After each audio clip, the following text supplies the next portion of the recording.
So today, golfers, we're going to look at really how we can make you real consistent version of you and get really good contact. So we're talking today really of managing the way your body is pre-impact and getting your hands in the right place. What we see with most amateur golfers is the hands are too high in the delivery position when we're hitting the golf ball. Let me explain that in detail. So our dress shirt, if you look at basically the top of my glove here, this location here horizontally, when golfers come into the golf ball, will tend to be too high. Now that's caused by a few things. One of the things will be the fact that their tilt is not correct. So if I'm stood more up and I'm really extending, this handle and hand will be too high at this point. Then from there to make contact with the ball, my wrists will arch and I'll present the club like so. And in doing so, that face will tend to open. But also the tendency is when the hands are high, they tend to be coming from a more out position. So the hand path in the downswing will tend to work more towards the golf ball. The hands will get high and arch.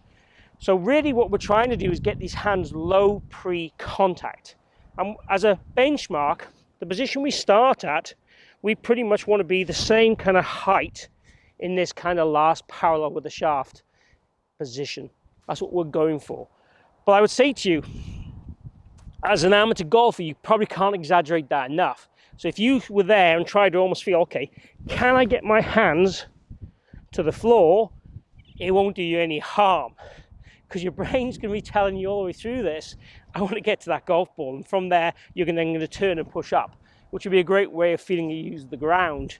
So you can't probably overdo this. And we're going to put a bit of a measure in here in a minute just to help you have some feedback for that. So keep watching to see that. But we're really trying to focus the emphasis on, can I go lower my hands and then push up? So really get that feeling of low is good. And if you end up being too low, let's not worry about that, because I don't think you'll ever get too low in the real world when you're really focusing on hitting that golf ball towards target. You'll end up getting high and making those kind of yuck strikes, and it'll feel really horrible. Okay, so just as a pure visual, I've got an alignment rod here, and we can move it closer, but if you look at it, the height is roughly the top of my grip there.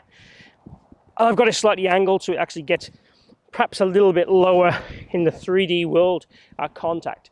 So I'm just going to use this as a visual to try and get my hands what I feel lower than that in that delivery position.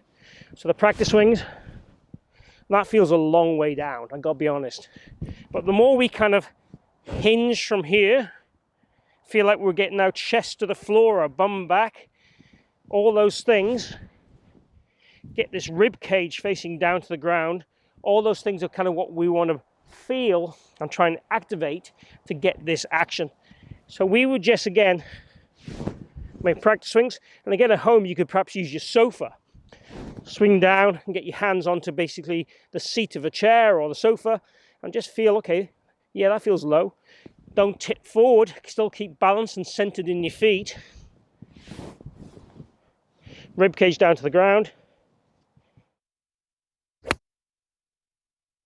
Then go ahead and hit it. And again, it's a great shot. Really happy with that. If we're standing up and getting all handsy and high archy with those wrists, it really does feel awful. And the shots will become so inconsistent. You'll still hit some good shots. You time it, you flick it, you'll get the right results occasionally. The path and face will work in a combo that'll give you straight shots or straight landing shots in terms of they might curve to get there. But you'll make decent outcomes.